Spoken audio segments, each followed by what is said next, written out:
Hi all. In this session, we are going to see what and else assertions related keywords are there for the for the validating the strings. Okay, most of the methods, most of the whatever the keywords are there is already present in inbuilt library. In this part one, we are going to see this one, these many keywords. In the part two, we are going to see some more keywords. So let's go check one by one. First thing is length should be. Length should be keyword is going to measure that how many characters are there for a particular string, and it is going to return that much value, and it is going to validate whether whatever the user is provided is matching or not. This string should be length should be we can use for other purpose also, for example checking the length of a list and dictionary, etc, etc. Now let's go and write one simple example. Settings, library, we need a string. Library, we need collections. Now test cases. First one is string assertions part 1 demo. First we are going to see uh, length should be, so it should be length should be, we have to provide some string. Example, I will give Superman. Now let's see how many characters are there. I think it's 8. Now 1 2 3 4 5 6 7 8. Yes, so like this we can use. Now let's create one more assertion, that is in this case we are going to use a dictionary. So I'm going to create one dictionary. Create dictionary. I'm going to create key is equal key 1 is equal to value 1, key 2 is equal to value 2. Now length should be, now dictionary object followed by what is the length, it's a 2. There are two key value pairs are there. Similarly we can combine. Now next is a list. Now expected length is equal to set variable 3. Now I'm going to create one list is equal to create list apple, banana, orange, and length should be, for the list it should be at the expected length. By using variable also we can able to extract the value, we can able to compare. Yeah, now let's see and run one example program. Yes, so I will run the program. cmd robot is completed. Yeah, here is see length should be 8, that's correct, Superman. And for dictionary also it's two values, it's perfect. And for the expected value, in this case I have mentioned 3. So in the list we have 3 variable, it's pass. So in this way we can able to check the length of a particular object. And if any case its length is not matching, then it is going to fail. Yep, let's I will write this one for now run. Yes, you can see length of apple, banana, orange should be 4, but it is 3. So in this way it is going to check, and if is something is wrong, then it's going to fail the test case. Yeah, so we have completed. Length should be. Now should be empty. Should be empty is used to assert whether object or variable is empty or not. Let's go and check that one. I'm going to hide this one. Okay, in the first case I am going to create one empty string. Then I am going to check, that is username set variable, just enter. Now should be equal sorry, should be empty, sorry, should be empty username. Similarly, we can create one list. List is equal to create list, should be empty list, should be empty. So in this way we can able to create. Similarly, we can create one dictionary also. Dictionary is equal to create dictionary, should be empty dictionary. So it is going to run, and we can see it's all are pass. So it is going to validate everything, and if it is empty, then it is going to pass, otherwise it is going to fail. So should be empty is completed. Now should not be empty is similar to should be, exactly opposite of should be empty. So in this case means if whatever object your variable you are passing, it should not be empty. If it is empty, then it is going to fail. So what we can do is we can just copy the same thing, and we are going to add some value. So should not, should not, should not, here a dictionary I'm going to create. Key 1 is equal to value 1. List is apple, banana. Here empty is Batman. Now in each of the variable we have some value, and when it's checking, it is not should not be empty, so it's going to pass everything. As you can see, all the assertions are pass, so it is going to check whether it's is not empty. If it is empty, then it is going to fail. Yep, so we completed should not be empty. Our next keyword is should be equal. It is going to check whether the both the two parameters are equal or not.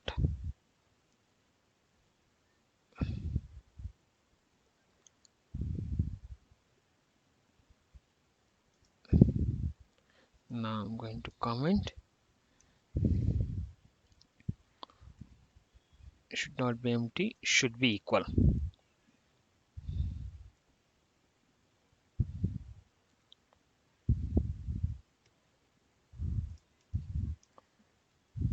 Now I'm going to create should be, no, before that I'm going to create some variables. String 1 is equal to set variable hello. String 2 is equal to set variable hello. I'm going to create one more variable, that is a string 3 is equal to set variable, but here I am going to change the case. Okay, now I am going to compare should be equal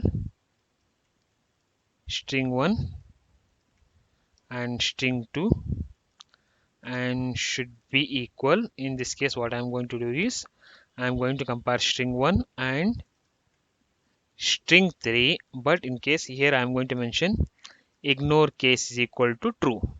So now in all the case it should be pass.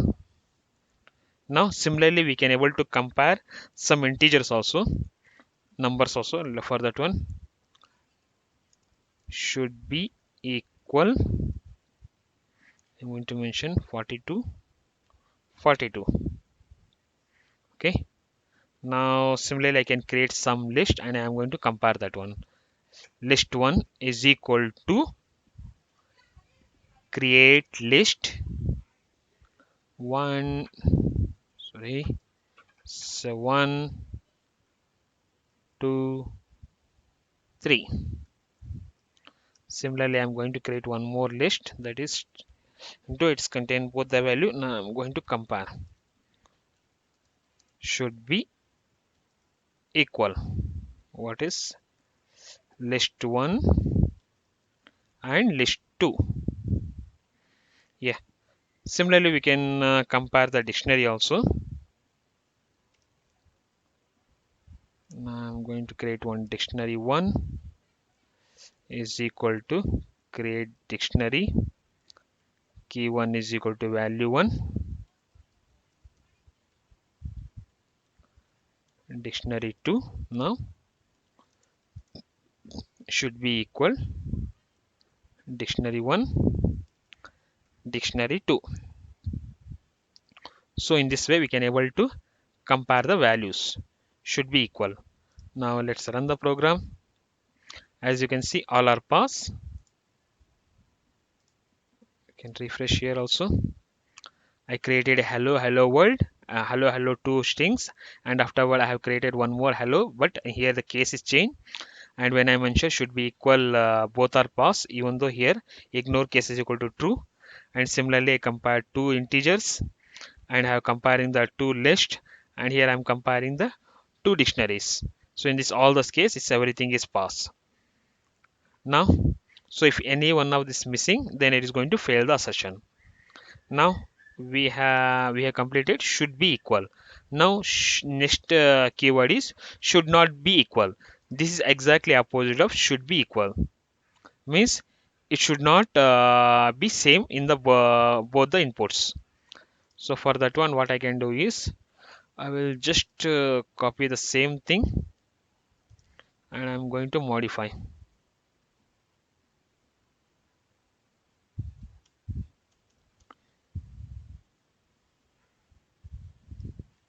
No, I don't want this one. Now here I will mention world. I can mention should not. Here 55 and I can go 4. This is should not. Create should not. Here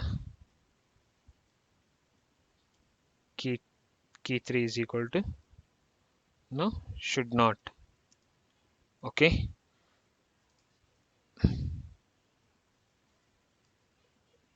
Okay. Now in this case, in the both the input 1 and input 2 both are different, and we have mentioned should not be equal. So let's run. Yeah, here you can see all are pass. So it's going to compare the both the inputs, and if it is not equal, then it is going to pass. So we have compared should not be equal. Our next keyword is uh, should contain. Should contain is going to check whether the particular substring or sub value is present in the main string. Okay, now let's write some code. I'm going to comment out this code. Now next thing is should contain. Now first one is I will go with the first with the string should contain. This is a testing. So this entire thing is a main string, and from this main string I'm comparing the substring. This is a substring. So what is going to do is the test word is going to search in this entire string. If it is a present, then it is pass. Otherwise, it is going to fail. Similarly, we have option to ignore case also. Here I'm going to miss yes. This is T. I'm going to mention ignore case is equal to true. Okay. Now, similarly, we can check with the list also.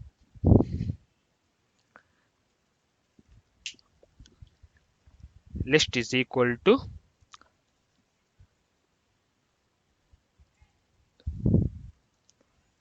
create list. I'm going to create apple, banana, orange. Now I'm checking should contain list banana. So it's going to compare and we check whether it's a banana is present or not. So let's run. Yep, it's all are pass. So here also pass and is ignoring the case that also pass. In the list also we're checking whether it's contain or not. Yep. So our next keyword is should not contain. Should not contain is exactly opposite of should contain. Now we can take the same code and we are going to update.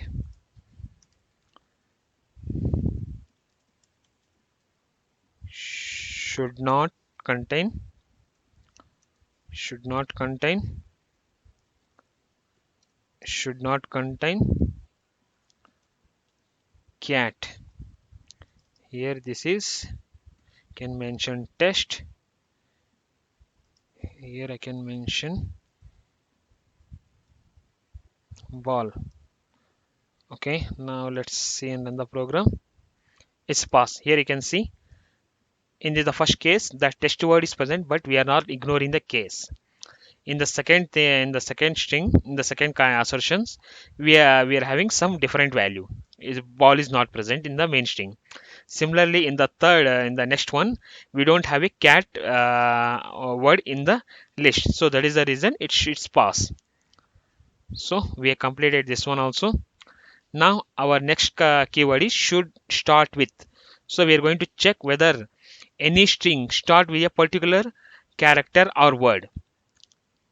Now let's I will comment out this one.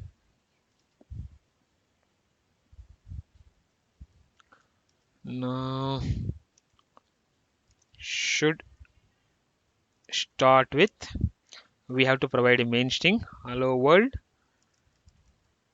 I am Superman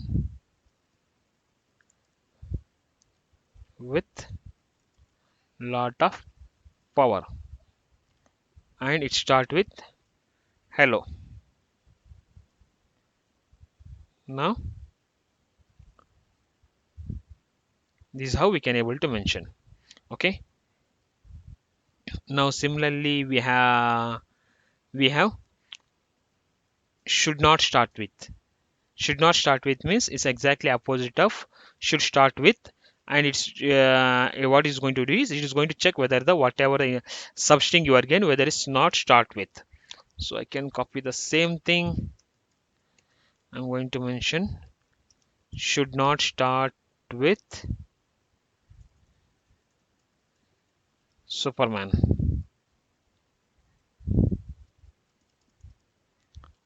Yep, in this way we can able to check whether particular string is not start with substring. Similarly, we have should end with and should not end with. So this is also similar kind where we have to mention, we have to check whether the particular string end with this substring, or if it is not end with. So I can, what I can do is I can use the same scenario, same this one. I can should end with. I'm going to take the same string.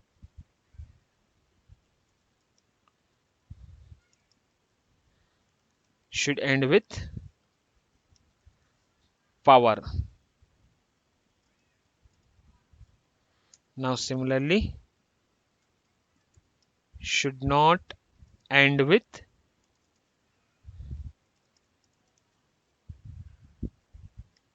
Batman. So now let's run the program. Yes, it's pass. So in this way we can able to do the assertions, and we are going to check whether particular string starts with, not start with, end with, and not end with. So we have completed all the keywords related to assertions in the part 1. Maybe in next in the part 2 we are going to see some more assertions.